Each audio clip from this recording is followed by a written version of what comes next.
and be ready for the things that are coming right around the corner. And so they put everybody to sleep with these false dates and false hopes. I wrote an article on the second coming of Christ, and you can read that in my articles, in my article section at SherryTalkRadio.com or even SherryShriner.com.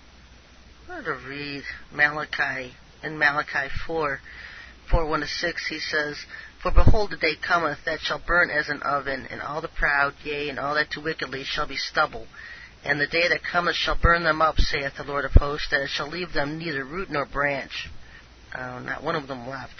"But unto you that fear my name shall the Son of Righteousness arise with healing in his wings, and ye shall go forth and grow up as calves of the stall.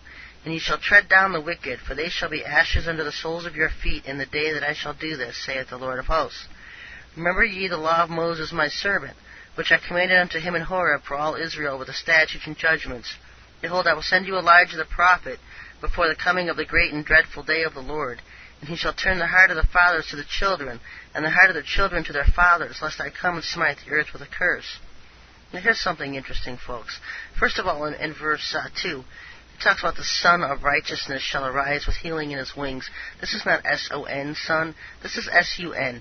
And it goes back to the last couple of shows where I've talked about the dual purpose of the sun itself in our solar system. Not only is it this hot ball of fire, but in the spiritual realm, the glory of the Lord himself, where his throne is. And so I find that very interesting.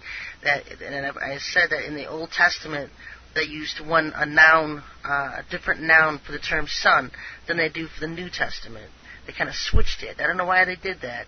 But in the sun in the Old Testament was always a noun, because that's his habitation. That's where he is. That's where he set up his throne to rule over the creation that he had created. He created the sun, moon, and stars. He created the earth. He put man and woman on it. And then he moved his throne into the sun, and that's where he rules over creation. And so I find that very interesting. Also, in the spiritual realm, like I said, it has a dual purpose.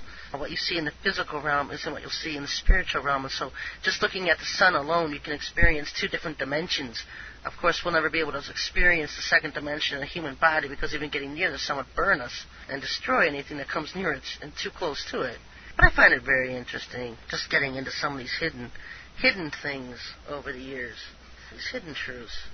And it also says that mankind, mankind, shall tread down the wicked, for they shall be ashes under the soles of your feet in the day that I shall do this, said the Lord of hosts. That mankind treads down the wicked. And so he's going to use mankind to tread down the wicked and remove the evil off the earth. And so I find that interesting, because everybody assumes that he's just going to wave his arm and the wicked will be removed and, all these things. And like I've said, he will use mankind to fulfill prophecy. Yes, he does send his angels out, and that's at the sheep and the goats. And we'll talk about that in a little while. Sheep and the goat judgment and stuff. But that's, don't take things out of context, just look at things for what he says. Another thing I wanted to mention, in Matthew 24, where it talks about immediately, he gives us a description of what the weather will be like on the day he returns.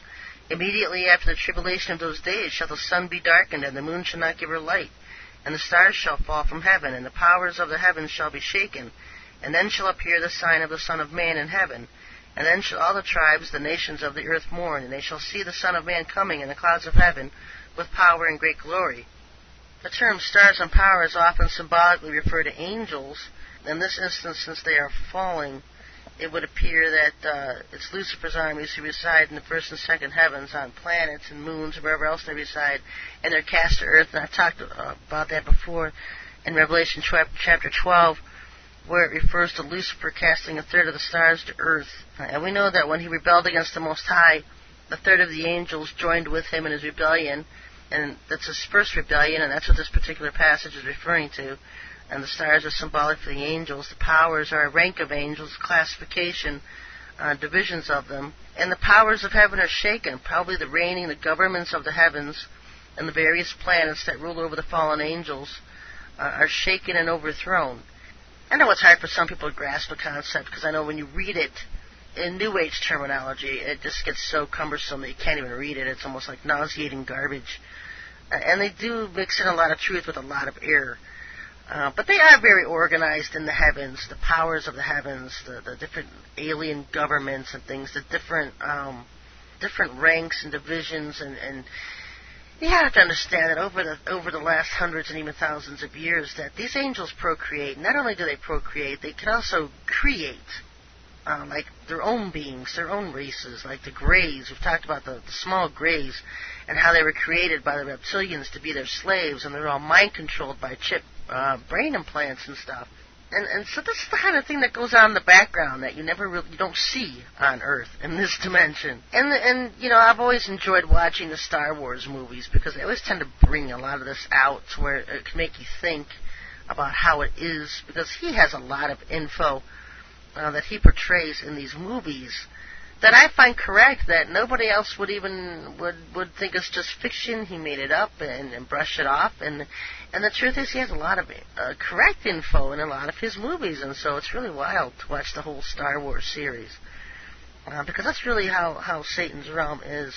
You know, they're divided, they're enemies, they're at odds with each other. Satan has a loose grip of all of them, and he really controls the Draconians and the Reptilians and the Greys and stuff. But there's a lot of factions within his own kingdom that fight against him, and that's why they go to war against each other. So I find that interesting. You know, at the end of the days, Satan is going to gather all of the nation's armies to come to Jerusalem to fight against the second coming of Yahushua. And, let's see, this is what you'll read about with the Battle of Armageddon. Well, this is where he's going to find that all of his New World Order for the last 2,000 years, this whole thing from the beginning of the Church Age till now, the creation of America a couple hundred years ago, and then now with this New World Order, everything coming to naught, all of his plans, everything going to come to a head in Jerusalem, because he knows that the Lord's going to return. And as the Lord returns from heaven, Satan's going to call up all the armies of the world to meet in Jerusalem at the Valley of Kidron, the Valley of Armageddon, and we can get into that. I want to talk about a couple things first. Those are the Isaiah talked about. In Isaiah 34, 2-4, Prophet Isaiah described the last days as a time of cosmic, catastrophic events. He said, "For the indignation of the Lord is upon all nations, and his fury upon all their armies. He hath utterly destroyed them. He hath delivered them to the slaughter. Their slain also shall be cast out, and their stings shall come up out of their carcasses. And the mountains shall be melted with their blood, and all the host of heaven shall be dissolved. And the heavens shall be rolled together as a scroll, and other hosts shall fall down as a leaf falleth off from the vine, and as a falling fig from the fig tree." I mean, this is some serious nuclear war descriptions here, weather warfare. He describes the earth shifted on its axis at that time. The earth is utterly broken down. The earth is clean dissolved. The earth is moved exceedingly.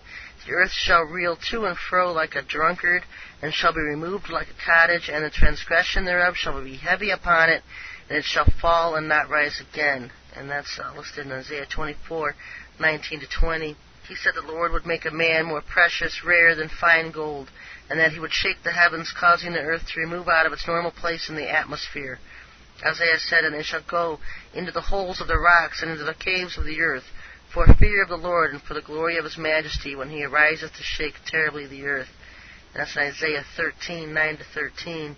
And Joel, Yahushua told the prophet Joel, "I will gather all nations, and I will bring them down into the valley of Jehoshaphat. Let the heathen be awakened, and come up to the valley of Jehoshaphat. For there will I sit to judge all the heathen round about, multitudes, in the valley of decision. For the day of the Lord is near the valley of decision. The sun and moon shall be darkened, and the stars shall withdraw their shining." And that's in Joel chapter 3. And this valley of Jehoshaphat refers to the same modern-day Kidron Valley. The valley is 14 miles wide and 20 miles long.